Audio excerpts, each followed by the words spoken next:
Michael Bublé has never been a man who relies on bravado.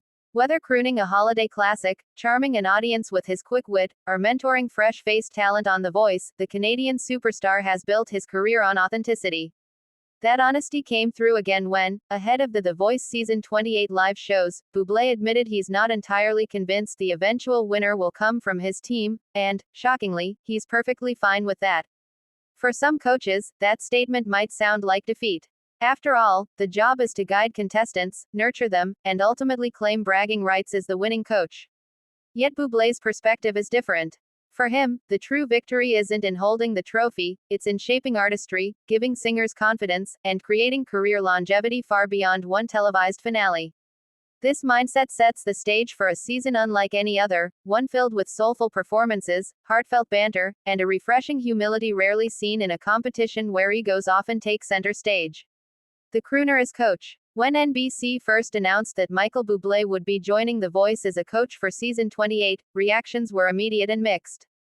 Fans of the Grammy-winning singer-songwriter were thrilled. His reputation as a vocal powerhouse made him an ideal mentor.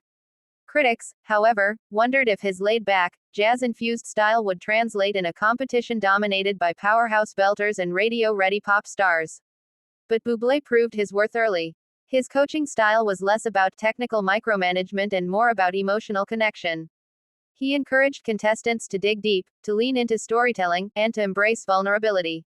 As he told one aspiring artist during the blind auditions, "The notes are important, yes. But what makes people cry, what makes them cheer, what makes them hit repeat, that's the heart. Don't just sing the song. Bleed it." This philosophy resonated. Contestants often left rehearsals with tears in their eyes, not because Bublé was harsh, but because he helped them tap into something raw and real. Why Bublé isn't betting on himself. Despite his passionate mentorship, Bublé raised eyebrows when he admitted during a recent press junket that he doesn't think the eventual winner is on his team. "I've got some incredible artists, I mean truly," he said with a trademark grin. "But if I'm being honest, I don't know if this is the season my team takes it all the way. And you know what? That's okay. My job isn't to win a game. My job is to help them find themselves." That statement cuts against the usual competitive fire displayed by coaches. Blake Shelton built much of his Voice legacy on collecting wins and dominating the country scene. Kelly Clarkson, John Legend, and Ariana Grande all talked openly about beating their fellow coaches. Yet Bublé is taking a softer approach, one rooted in humility. This isn't laziness, it's strategy. By releasing the pressure of winning, he allows his team to focus on artistry over perfection. Contestants under his wing don't fear disappointing him, and that freedom has created some of the season's most memorable performances. Lessons from a career of longevity. It's easy to forget that Michael Bublé himself came from a place not unlike his team members. In his early days, he was the guy hustling in small venues, trying to get noticed in an industry obsessed with pop and rock trends. Jazz standards weren't exactly topping charts when Bublé released his debut album in 2003. Yet through sheer perseverance, charm, and authenticity, he carved out a niche and built a career that has lasted over 2 decades. That background informs his philosophy as a coach. "Winning a show is nice," he explained, "but winning over people's hearts for years, that's the goal. That's what I want them to see." It's no coincidence that some of Bublé's most celebrated protégés this season are singers who don't fit neatly into pop radio boxes. A folk singer with a fragile voice. A crooner with Sinatra-like stylings. A shy songwriter with whispered tones. They may not belt to the rafters, but they bring something unique, something that could set them apart in the long run, even if they don't snag the title. The role of the underdog. Interestingly, Bublé's lack of confidence in a win doesn't dampen his team's spirit. In fact, it fuels it. Contestants thrive under the identity of the underdog, relishing the opportunity to surprise viewers. On social media, Team Bublé fans have embraced the idea of slow burn artistry. They champion performances that aren't the loudest but are the most heartfelt. Some even argue that this dynamic could make his team dark horse contenders. After all, America has a history of falling in love with unexpected winners, those who sneak through rounds by striking a chord rather than belting the highest note.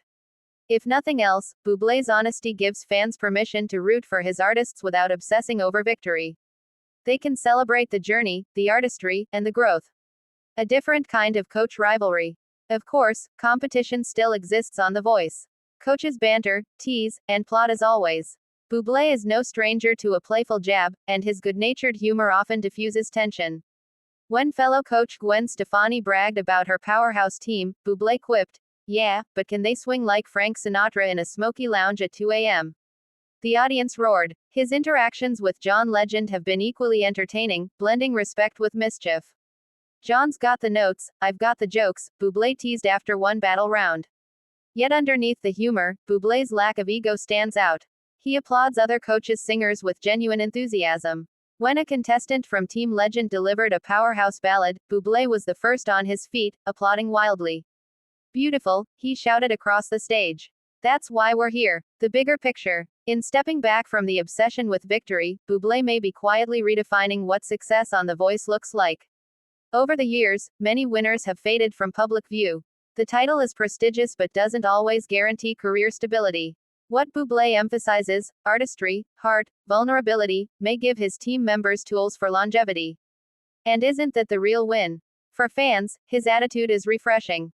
It reminds them that the show isn't just about crowning a champion. It's about discovery, about celebrating voices that might otherwise never be heard.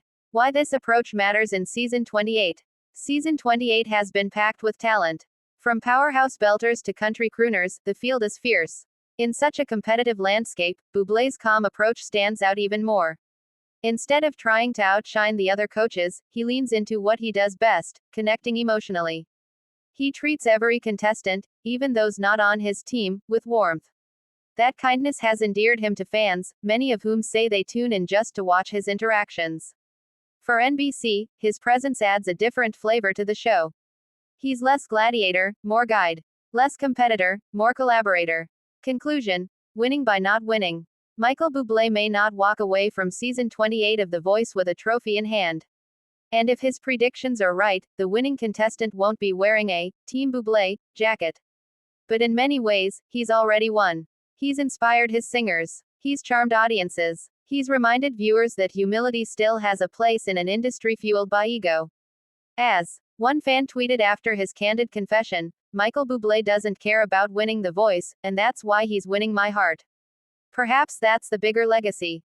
Not just producing a single season champion, but showing that mentorship, honesty, and heart can matter more than victory.